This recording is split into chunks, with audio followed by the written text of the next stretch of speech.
Ampitiavana no anolorana ny arahaba ho antsika rehetra manaraka izao fandaharana azony izay tsara izao fandaharana izay vokarin'ny fikambanana mampihely baiboly malagasy anomezana sehatra antsika tanora hiaina sy hiorina amin'ny soratra masina miaraka amiko eto indrindra ny talen'ny fikambanana mampihely baiboly malagasy hanamafy amintsika izany miarahaba pastera dia tonga sondra eto amin'ny fandaharana. Miarahaba Yasina ary miarahaba antsika any amin'ny toerana rehetra amin'ny fanarahana izao fandaharana hazony izay tsara izao izay mikendry mandrakariva ny amin'ny hoe tanora miorina amin'ny ten'Andriamanitra, tanora izay miaina ny ten'Andriamanitra ka hitera bokatsoa ho an'ny tena ny faha eo amin'ny manodidina azy ihany koa. Araka izany dia isaky ny fandaharana isika dia mibanjina lohahevitra vaovao koa amin'ity an'ity dia ny lohahevitra banjintsika dia ny hoe tanora kristianina tia famarinana mandroso sy mampandroso ny hafa. Ao anatin'izany indrindra no nanasanay ny vahiny izay miaraka amintsika eto ataon'inako ato i madame Mamy izay mpisolo vavy faly miarahaba dia tonga soa eto amin'ny fandaharana. Miarabanao Yasina dia miarahaba ny mpanaraka ny fandaharana rehetra koa. Manakaiky azy eo ihany koa Andriamatoa Andrina Tenaina izay mpisehatra amin'ny ady amin'ny kolikoly izay fampizara eto amintsika ihany koa tonga soa dia faly miarahaba anao. Sotra indrindra tompoko dia miarahaba ihany koa. Salama daholo tompoko. Avy hatrany isika dia hiditra ny amin'ny resadresaka izay mahakasika ny famarinana sy ny marina manao ahoana ny mahakasika an'izay raha araka ny baiboly sy ny araka ny lalàna hitodika avy hatrany atao amin'ny madame Mamy hoe inona ny voalaza ny lalàna mahakasika an'izany hoe marina sy famarinana izany. Midadasika be moa le hoe fahamarinana fa raha tsotsorina ny atao hoe fahamarinana araka ny lalàna izany dia ny fanajana izay voalaza an'ireo karazana fehezan-dalàna rehetra, lalàna, fehezan-dalàna indrindra fehezan-dalàna famaizana moa no akaikaiky kokoa raha amin'ny resaka ady heloka, amin'ny resaka heloka dia io izany fanajana ireo karazana fehezan-dalàna rehetra sy lalàna ireo izay fehin'ny fiarahamonina malagasy. Io izany no lazaina hoe fahamarinana rehefa voahaja izany ireo karazana fehezan-dalàna ireo sy ny voalazany sy ny lalàna rehetra dia izay no mety ambara hoe fahamarinana. Dia ny marina izany dia izay rehetra manaja ny voarakitra amin'ireny lalàna mifehy ny fiarahamonina ireny. Hitodika kely atsy amin'ny Andry Nantenaina hoe rehefa inona no lazaina hoe marina ny olona anankiray inona no afaka maritantsika izany hoe famarinana izany raha ny hevitrao. Tiako marihana voalohany indrindra aloha alohan'ny hamaleko an'izay fanontaniana izay ny lalàna dia mifehy ny fifandraisan'ny olona ao anatin'ny fiarahamonina. Raha miteny izany androany tsika ny amin'ny hoe marina dia arakarak'izay hoe lalàna mifehy ny fifandraisan'ny olona amin'ny fiarahamonina raha miresaka lalàna isika dia araka ny efa nitenenina teo moa no hoe inona no atao hoe fahamarinana. Ny fahamarinana dia araka ny hoe fiainana mifanaraka amin'ny lalàna. Raha mandrara ny lalàna dia tsy ataonao ilay izy, raha mibaiko ny lalàna dia ataonao ilay izy. Ohatra kaiky kely fotsiny ny afaka andraisantsika azy ohatra ny hoe lalàna mifehy fifamoivoizana. Rehefa miteny izy hoe amin'ny ankavanana no andehananao baiko ataon'ny lalàna mifehy fifamoivoizana izay dia manara-dalàna ianao rehefa manaraka ny lazainy. Rehefa miteny izy hoe rehefa mijanona ianao eto dia mijanona ianao. Rehefa miteny ianao tsy afaka manapaka ianao eto, izay izany ilay atao hoe manara-dalàna. Rehefa manaraka an'izany izay sy ampiainana be dia be misy an'izay hoe lalàna mifehy izay ho amin'ny fiainantsika atao anaty fiarahamonina. Manaraka an'ireny ianao manaja an'ireny ianao izay izany no atao hoe miaina ao anatin'izay fahamarinana araka ny lalàna izay. Fa azo lazaina ady dia azo atao izany hoe ny olona ao anatin'izay no atao hoe marina. Marina ihany koa mety hoe marina ny olona anankiray, mety hoe mihitatra kely moa ity resaka ity izany hoe rehefa tsy lazain'ny fitsarana izy hoe mieloka satria mandra-pisy an'izay fanapahan-kevitra milaza hoe mieloka ilay olona dia azo lazaina hoe marina izany izy. Amin'ny fifandraisana fiarahamonina ny tenenantsika amin'izay. fahatelo afaka lazaina amin'ny atao hoe marina ihany koa angambany dia mahentsika rehefa misy olona hoe fahavolombelona dia lazaina izy atao manao fiainana izy laza ny marina rehetra. Ny marina ihany koa zany dia azo faharitana amin'ny hoe zay zavatra tena nisy marina, ary izay ilay tediavina rehefa tonga any amin'ny fitsarana ny olona hoe mitady ny marina. Izay mahatonga amin'ny fiteny malagasy ihany koa hoe fisaka ny marina. Dia izay angambany raha hoe fitinina fohifohy ny faharitana fohifohy raha araka ny lalàna atao hoe fahamarinana ny atao hoe marina. Raha izay no voalazan'ny lalàna mahakasika ny fahamarinana sy ny marina, manakambara ihany koa ny soratra masina pastera hoe manao ahoana indray ny fahitan'ny soratra masina an'izany hoe fahamarinana, inona no atao hoe marina sy fahamarinana? Mizara anankiroa no hitondranantsika ao anatin'ny atao hoe tantara. Talohan'ny idirany atao hoe fahotana, Genesis toko voalohany sy toko faharoa, ary eo amin'ny Genesis toko fahatelo dia niditra ny ota, dia any zany vao resahana ilay hoe tsy fahamarinana, fa tao amin'ny faharin'Andriamanitra izao tontolo izao dia nohariny ao anatin'ny atao hoe fahamarinany izy Andriamanitra zany. Misy teny telo mifamatotra ao amin'ny soratra masina rehefa miresaka hoe fahamarinana isika. Dia ilay nitsitsika hoe fahamarinana dia nilazain'i Jesosy Kristy hoe izao ny lalana sy fahamarinana ary fiainana, vérité iny resahana iny. Fa ny teny faharoa koa dia ilay hoe Andriamanitra mahatoky sy marina, Dieu est fidèle et juste, justice indray io teny fahamarinana io fa ilazantsika fahamarinana. Dia fitenitsika koa ny teny ana hoe iny olona anankiray dia tena olona marina, dia ilay marina resahana io zany ilay antsika hoe intègre. Eo anatrehan'Andriamanitra indray koa izay fifandraisana zay, zany hoe ilay resahana araka ny hoe fifandraisana amin'ny fiarahamonina sy araka ny hoe manaraka ny lamina izay dia ao amin'Andriamanitra daholo izy no niainga, dia Andriamanitra amin'izay namponina nampisy ny olona eo anivon'ny fiarahamonina, dia misy rindran-damina izay tsy maintsy arahana ka andehanana amin'izay atao hoe fahamarinana izay. Izay ny voalazan'ny soratra masina mahakasika ny atao hoe marina. Fa rehefa miresaka isika ny atao hoe marina dia zavatra tena anisan'ny mampalahelo moa nefa tena iainantsika amin'izao fotoana ny fiainana tanteraka ao anatin'ny kolikoly izay anisan'ny tena mamatotra ny Madagasikara ihany koa. Rentsika matetika izany eny amin'ny haino aman-jery, eny amin'ny tambazotra samihafa eny te hitodika kely atao amin'ny andrina tenaina hoe manao ahoana, inona ny tena hoe atao hoe kolikoly samy manana ny ilazany azy hoe ry kolikoly, ry tsy kolikoly, fa inona ny tena voalazan'ny lalàna mahakasika an'izany hoe kolikoly izany? Misaotra tompoko amin'ilay fanontaniana. Raha tonga dia hovaliako mivantana aloha izany ilay izy ny atao hoe kolikoly raha ny famaritany lalàna azy. Ny kolikoly tena atao hoe kolikoly dia misy karazany anankiroa. Voalohany aloha dia ny kolikoly mandray, dia ny kolikoly manolotra. Ny itovizan'ireo dia hoe misy zavatra omena ho an'ilay manolotra izany, na raisina ho an'ilay mandray izany nefa tsy tokony omena mba hanaovan'ilay mandray zavatra mifanandrify amin'ny asany na hamorai ny asany. Ary ilay manolotra izany dia ny hoe mba hanaovan'ny olona io an'izay, ho an'ilay mandray dia mba hoe hanaovana ny asany. Mandray ohatra mba hamora an'ilay izy. Ohatra izany ny hoe ataontsika ohatra tsy miteny hoe tsy miteny ratsy ny asan'olona, miteny ohatra ny hoe mpanao kopia ohatra ny asako, mpamoaka kopia ohatra izany, kopia naterahana, manoratra ny amin'ny ny masinina fanoratana na amin'ny solosaina dia mamoaka an'iny. Tsy mety hamoaka an'iny raha tsy omenareo vola ankoatran'ilay vola ilay zo tokony fandoa. Na izaho koa mba hanafaingana an'iny raha izany iray ilay olona mila ilay raharaha manome vola mba hanaovany an'iny. Dia izay ilay teneniko koa izay raha faritana ny atao hoe kolikoly amin'ny ankapobeny, izany hoe raha amin'ilay kolikoly manolotra izany manome vola na fanomezana na fampanantenana anankiray an'ilay olona anankiray ianao mba hanaovany ny asany na zavatra mifanandrify amin'ny asany.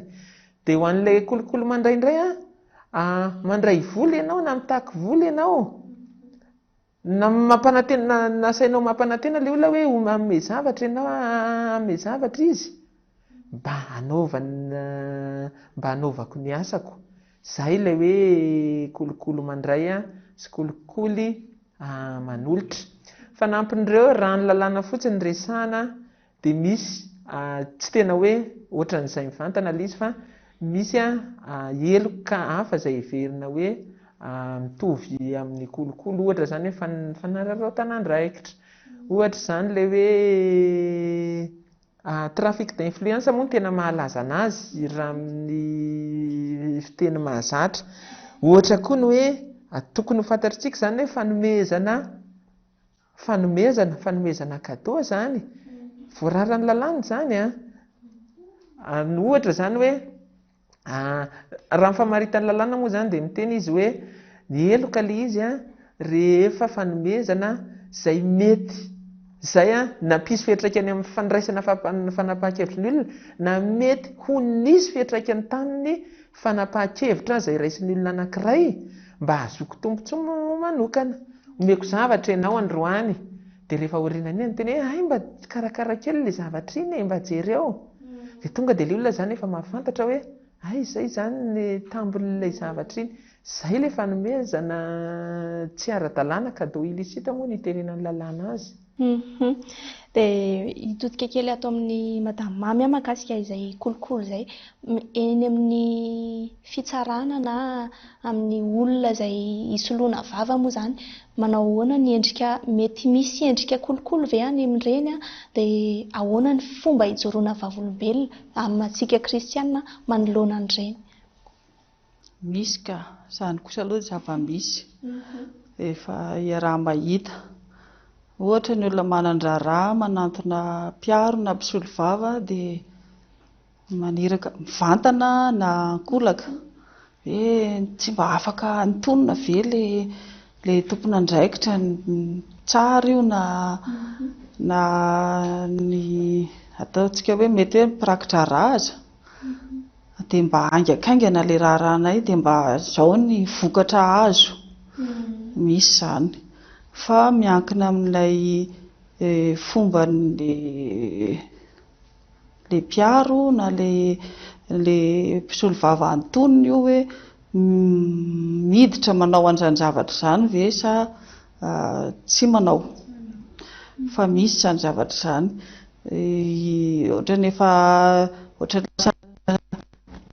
ialana tsiny fa ohatra lasa ohatra ny fomba fiaina io izany dia mila ianao mila manitsy an'ilay olona hoe tsy azontsika terena ny raharaham-pitsarana fa misy fombafomba nazy tsy maintsy arahana, tsy maintsy mijoro izany, mila mijoro izany rehefa sendra ny zavatra toy izay. Hitodika ato amin'ny pastera mahakasika an'izay hoe kolokolo izay, inona no maritany soratra masina ny atao hoe kolikoly, inona no voalazany soratra masina ho an'izay manao kolikoly sy ho an'izay mandray kolikoly ihany koa, inona ny antony sy ny vokatra izay? Ny voambolana hoe kolikoly dia anisany miresaka an'izany voalohany ny bokin'ny Exodus, rehefa nasainy jetro rafozany no hoe reraka amin'ny raharaham-pitsarana io ianao satria mandamina ny ady misy anivon'ny fiarahamonina Mosesy dia tsy maintsy mijery mpiara-miasa ianao ny amin'izany. Dia ao amin'ny Exodus 7:20 anisan'ny resana amin'izany no hoe mitadiava lehilahy izay mahay, izay matahotra an'Andriamanitra, izay marina ary tsy tia kolikoly. Teo zany ny voambolana hoe kolikoly anisan'ny ny ainga, fa mitanisan'izany ny soratra masina hafa rehetra. Ka raha vao miresaka fahamarinantsika zany dia tsy maintsy eo akaikiny eo mandrakariva zany, raha vao manao ny marina ianao zany dia manalavitra anao avy hatrany ny kolikoly. Raha tia ady amin'ny kolikoly ianao zany avy hatrany dia misafidy ny hanao ny atao hoe fahamarinana, satria io ataoko hoe tsy fahatahorana an'Andriamanitra. Zay mantsy ilay resantsika teo, ilay intégrité io zany tenenao sy Andriamanitra mihitsy. Dia raha hiatrika ny amin'izay tsika ny amin'ny atao hoe ady amin'ny kolikoly na ahoana ny atrehana azy dia mila miverina amin'izay planin'Andriamanitra, ny lamin'Andriamanitra amin'ny naharinantsika. Manan-kaja isika, manan-danja isika, ary tena eo amin'izay sarobidy eo mason'Andriamanitra malala eo masoko ianao sarobidy be voninahitra. Izay mila azo ny tsirairay en tout cas. Fa rehefa mahalala ny amin'izay ny tsirairay dia tsy azo ao ilangilana izay mety ho zavatra ety ivelana. Fa matetika ny noty sy mipetraka amin'ny laoniny dia ilay zavatra ety ivelana no manova.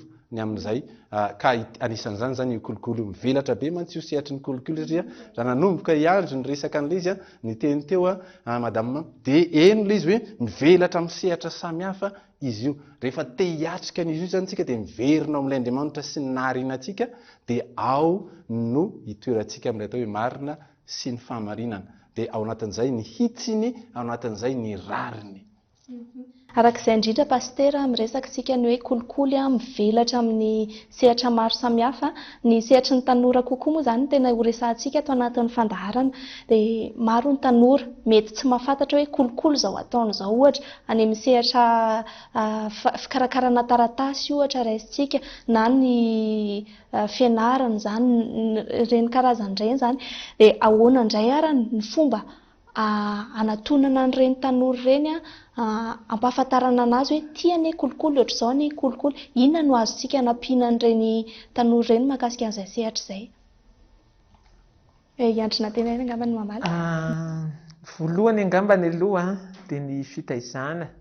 Fitaizana moa iny andraikitry ny atao hoe ny mpitaiza sy ny mpanabe fa raha hoe iresaka mivantana amin'ilay tanora zany zao dia hiteny hoe fantaro ny zavatra rehetra, fantaro tsy hoe mianatra raha mpianatra ny anjery manontolo ianao dia tsy hoe ny mpianatra lalàna iny ihany no tokony ian'izany fa mizaha mahafantatra ny zavatra rehetra, mahafantatra ireny fampahafantarana ataon'ny olona mpisehatra amin'ny kolikoly ireny hoe inona natao hoe kolikoly, inona natao hoe tsy fanarahan-dalàna raha hoe mivantana zany satria tompona andraikitra raha izany tanora tompona andraikitra amin'izay safidy ataoko tsy afaka miala fotsiny hoe tsy nahafantatra dia izay no nanaovako an'iny fa mila zany ianao mahafantatra ny zavatra amin'ny ankapobeny.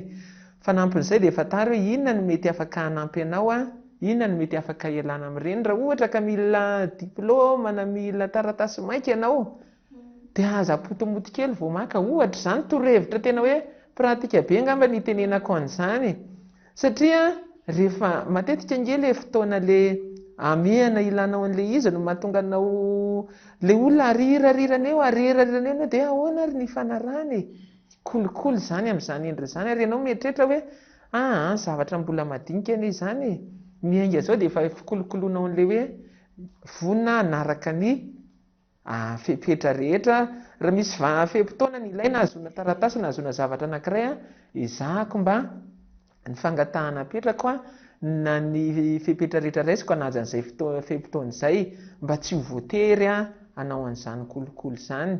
Zavatra maro ohatran'izany zany zavatra pratika mety hoe tsy ho ampy ny fotoana raha ilazana an'izany rehetra izany fa zavatra vitsivitsy raha zavatra pratika ohatran'izany no resana fantaro fotsiny hoe inona ny lalàna sy ny fitsipika amin'ny fean'izay zavatra tianao atao dia izao iny dia miverina amin'ilay resakantsika voalohany hoe ny atao hoe olona marina ny olona ao anaty fahamarinana dia manaja an'izay fitsipika sy fepetra izay efa napetraka izay.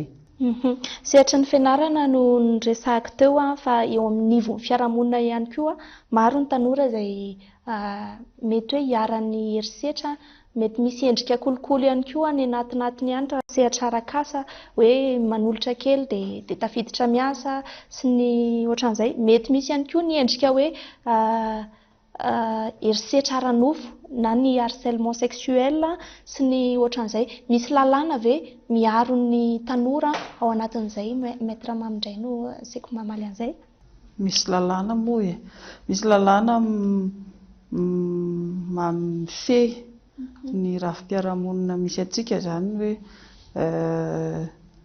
ity azonao atao ity tsy azo atao fa any amin'ny resaka fianarana na asa any amin'ny fifaninanana sy ny isan-karazany any moa ahitana endrika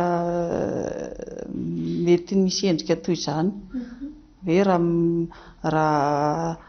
raha mifanakaiky amin'ilay mpitsara na mpitsara n'ilay fifaninanana io na koa hoe amin'ny sehatra asa dia misy izany zavatra izany ka misy koa misy ny lalàna izay miaro miaro ny tanora sy ny olona rehetra fa tsy ny tanora ihany mba tsy ho tratran'izany. Dia misy any anatin'ny fiaisan-dalàna famaizana misy an'izany zavatra. Raha raisintsika raha hoe misy tanora anankiray hiaran'izay, mety matahotra izy andeha hitory any amin'ny pôlisy na ohatran'izay, misy fikambanana ve sa olona tokony atonina ve sa aiza ny tokony ho atoniny ahafahany mizara izay zavatra niatra taminazy izay? Misy fikambanana maro amin'izao indrindra tato anatin'ny taona vitsivitsy lazaina amin'ny teny vahiny, teny frantsay moa izy justice de proximité. Dia misy ohatra ilay fikambanana ohatra hoe ny Arzo ohatra izay atoniny zaza na ny vehivavy izay hiarany herisetra ohatra. Nandritra n'ity fitondrana ity ohatra dia nitsangana ny association Fity izay io no tena anisan'ny miaro an'io dia niampy an'ilay resaka violence de genre sy ny karazany moa izany. Dia tena io ary izao tena hoe mafimafy io lalàna io ary manamafy ny fiarovana ny zaza, ny vehivavy, ny tanora hiarany zavatra toy izany. Afaka manampy kely Afaka manampy. Azafady indrindra tsy hoe tsy ampy ny teneniny teo fa ny fotoana sy ny hoe ny zavatra izay moa ilay tena hoe ny hevitra maro mahatakadavitra, mety hoe hevitra tsy tonga atao an-tsaiko tonga ao an-tsainy, tsy tonga ao an-tsainy tonga atao an-tsaiko, fa mahakasika an'izay hoe torohevitra ho an'ny tanora izay ihany.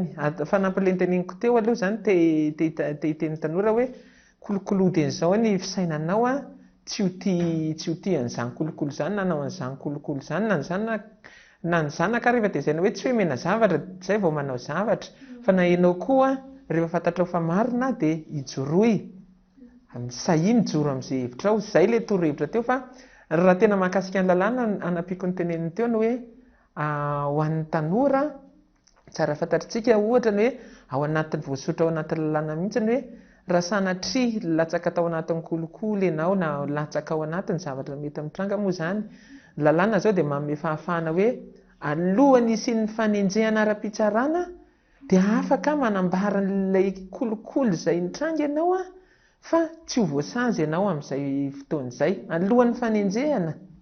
Izay anankiray. Afaka zavatra anankiray afaka ataontsika ihany koa ny hoe manao fitorohana na dénonciation. Mahasamy hafa amin'ny fitorohana sy ny fitoriana. Fitorohana ianao vavolombelona nitranga an'ilay izy. Ny fitoriana ianao mety hoe niarany dia mitory sy mitaraina an'ilay izy. Ny fitorohana sy ny fijorona vavolombelona afaka atao tsy lazaina ny anaranao na any amin'ny fandraisana an'izay famitorana sy fanadihadiana atao anao ary izany. Izay natao hoe anonyme izany. Afaka manao an'izany ihany koa. Misy koa moa izao karakarain'ny birao maleo tena dina amin'ny kolokolo ilay hoe itorika, ilay amin'ny alalan'ny solosaina sy ny fifandraisan-davitra no afaka manao an'izany ianao milaza amina trangana kolikoly. Ny farany angamba ny tadidy moa izany dia eo koa misy ireo ilay firaisamonina sa fiarahamonim-pirenena amin'ny fiteny azy io, organisation des sociétés civiles, ilay miady amin'ireny, ilay miady amin'ny kolikoly. Afaka manantona an'ireny satria izy ireny ihany koa meny lalàna hoe mitory ny trangana kolikoly. Izay zavatra hafa kely izany izay satria amin'ny ankapobeny tokony hoe izay olona tena niarana ihany no afaka mitory. Dia izay izao lazain'ny lalàna dia mety misy fotoana tokoa tsika tanora matahotra hoe mbola hiverinao indray hangataka an'ilay taratasy amin'ny manaraka, sao dia kakandro zareo rehefa manao atota taratasy na zavatra ohatran'izany. Eny irariana hoe hijoro ianao fa raha mety hoe mbola tsy sady afaka manao an'izay hoe manao an'ilay itorika, manantona an'ireny hoe firaisamonim-pirenena ireny milaza an'ilay zavatra. Manampy ihany koa izy amin'ny torohevitra maro samihafa. Afaka mitory mivantana ihany koa ianao any amin'ny pôlisy na ny raha sampam-pitsarana miandraikitra zany a amin'ny hoady manokana io. Mahakasika an'izay indrindra pastera no tiako resana hoe raha ohatra ka hoe miaina an'izay tanora anankiray dia hitaky ny zony izy amin'ny maha-olombelona anazy, zony amin'ny mahatanora anazy manao ahoana indray ny filazan'ny soratra masina hoe mahazo mitaky an'izany ve ny tanora, ny olona, manao ahoana mahakasika an'izay? Ny soratra masina amin'ny resaka famarinana antsika amin'ny resaka kolikoly, ary izay moa ny tombony lehibe ary amporosihana any amin'ny fahafahana mamaky soratra masina fa manomboka any amin'ny Genesis ka hatrany amin'ny Apokalipsy ny fiainantsika rehetra dia voaresaka ao avokoa. Na dia miresaka momba ny zanak'Israely ary tsika rehefa mamaky tsika dia tsika ihany angy voaresaka ao anatin'izy io, fa ilay vanim-potoana fotsiny no samihafa. Noho izany indrindra ny amin'ny teny hoe fijoroana vavolombelona dia ny soratra masina mihitsy no mamporisika ny amin'izany. Fa rehefa ao anatin'ny fijoroana vavolombelona mantsy fijoroana vavolombelona ny fahamarinana araka an'Andriamanitra dia vokatr'izay ianao zany Andriamanitra mihitsy no miantoka. Ary eo no mahasarobidiny hoe mialohany hanaovana zavatra na hiteny na hetsika dia tsy maintsy ataoko amin'ny anaran'i Jesosy Kristy. Ny atao amin'ny anaran'i Jesosy Kristy tsy zavatra mandeha ho azy zany fa milona miaraka amin'Andriamanitra ianao vavaka izay. Fa rehefa mivavaka tsika dia tsika aloha ny valim-bavaka voalohany. Isika no manaiky hiasan'Andriamanitra sy ampiasain'Andriamanitra. Eo amin'izay zany ny fahafahany tsiraray avy. Eo amin'ny fahatanorana dia misy an'izany hoe za amin'izao tenako izao ve dia afaka ny anao an'izany. Dia ny soratra masina malaza manany amin'izay holazainao fa ny fanahy masina no ampiteny anao. Dia rehefa miteny sy mampiteny io fanan'Andriamanitra eo dia tsy misy mahasakana any amin'izay. Zavatra anankiray izay ny zavatra faharoa ihany koa ny fanajana sy ny fifanajana.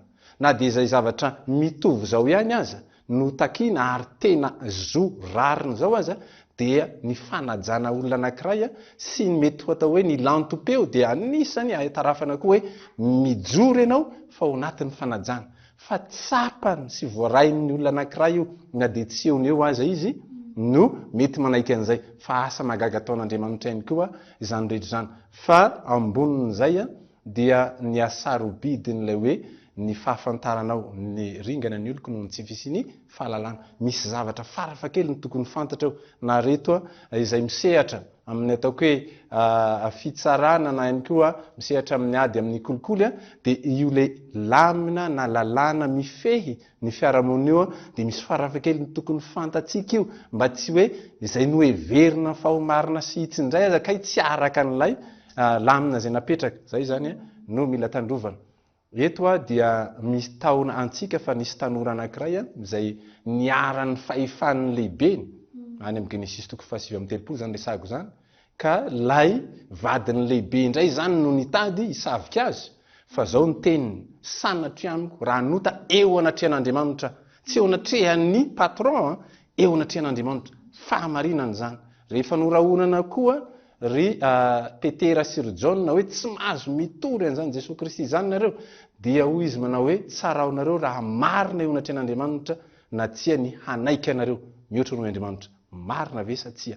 Dia misy koa zany izay. Fa indrisy fa raha miresaka kolokolo koa antsika dia rehefa nitsangana tamaty Jesosy Kristy rehefa nanao tatitra ireto ilay mpiambina ny fasana ka nandeha tany amin'ny lohandohan'mpisorona dia nilazao izy hoe nangalariny mpianatra ny fatiny fa ity misy vola dia mangina. Zany efa ao amin'ny soratra masina daholo fa tsy maintsy mijoro isika fa ao amin'Andriamanitra ilay fahamarinana no hanivozantsika an'izany hery zany. Ry tanora namana tsara indrindra no mijoro vavolombelona misehatra rehetra izay misy atsika. Tsara ihany koa no mahafantatra ny lalàna izay misy any anivon'ny fiarahamonina eny reny no ahafahantsika manaraka hoe tia ny marina, tia ny hitsiny, tia ny rariny.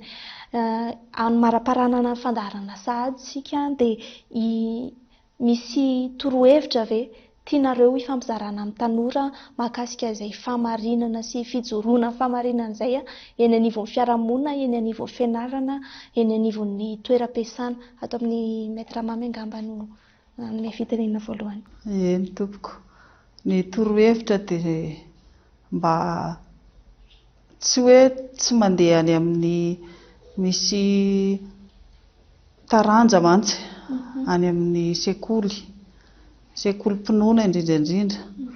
Misy taranja hoe eva ny filazan'ny zareo any amin'ny sekoly katolika azy fa misy koa any amin'ny fanabeazana sekoly protestant. éducation de la vie et de l'amour. Dia io moa tsy miditra any amin'ny fanadinam-panjakana sy ny sisa dia somary amahivahantsika tanora amahivahan'ny ankizy kanefa tena mitaiza sy mikolokolo dia tena matoana ampidirina any anatin'ny taranja ianarana ireny dia misy antony satria any no hanovozantsika, any no hanovozana fomba fiainana zany, hafa tena samy hafa mihitsy ny ankizy mianatra any amin'ny sekoly mpinoana sy ny tanora mianatra any amin'ny sekoly hafa satria tsy misy an'io fa mitaiza amin'ny fiarahamonina sady iny ny any an-trano moa dia ny fanabeazana iarahana amin'ny fiangonana mba hananana an'izay fahamarinana izay satria efa lasa rivotra iainana dia le tsy le marina indray zany izao no lasa ohatran'ny hoe voatondrom-bolotra kanefa mila mijoro fa tsy tafajoro rehefa tsy miaino an'ireny dia tena miaina araka ny fampianaran'ny fiangonana, ny fianarana, ny fiarahamonina fa mandeha hatrany ambany io fa io tsy tonga fotsiny amin'izao. Tsy hoe efa 12 taona zay vao hanana toetra hianatra an'izany fa vao manomboka dia mba hiaina n'ireny fampitana fampianarana sy fikolokoloana omen'ny fiangonana sy ny sekoly ireny. Ie, tena mifantoka amin'ny fitaizana mihitsy izany ny fampianarana ny tanora hijoro vavolombelona. Manao ahoana kosa ny torohevitra izay tiany andrina tenaina fampizarana amin'ny mpijerintsika? Raha ny amin'ny araka ny lalàna moa zany dia efa voateny teo ihany angamba le izy fa tsy hoe misalovana raha itenen'le teneniko teo hoe satria tsy araka lalàna teneniko ny hoe kolokoloy dieny izao ny fisainanao ankahala zany hoe kolikoly tiavy no marina laviry zany hoe fiangarana laviry zany hoe amin'ny zavatra rehetra dia tonga mitanjona iriko foana amin'ny fampiasana ny fomba rehetra izay marina ihany. Izay angamba no tena tiako tsindriana satria miresaka amin'ny tanora tsika izao, tanora izany ny fanefena ny fiainana ho avy rehetra. Mety tena marina tokoa misy fotoana ianao tonga dia misy vokatra tsy tsara eo noho eo ny fijoroanao amin'ny marina fa izay ilay izy atao fiainana ho an'ny tanora zany hoe anao marina izany.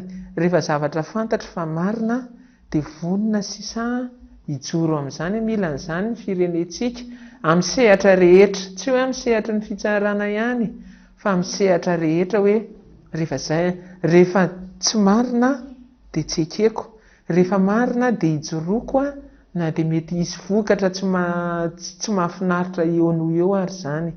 Izay ihany angamba ny anahy no anapiako kely dia hoe kolokoloy ny fahalalana, ny fahaizana fa tsara mijoro amin'ny marina fa mijoro amin'ny marina amin'ny fahalalana, amin'ny tsy hoe amin'ny botolo be izao fotsiny fa mijoro amin'ny marina amin'ny misy fototra zany, misy fahalalana fa tsy miteny intsony ka izay no heveriko fa marina ka.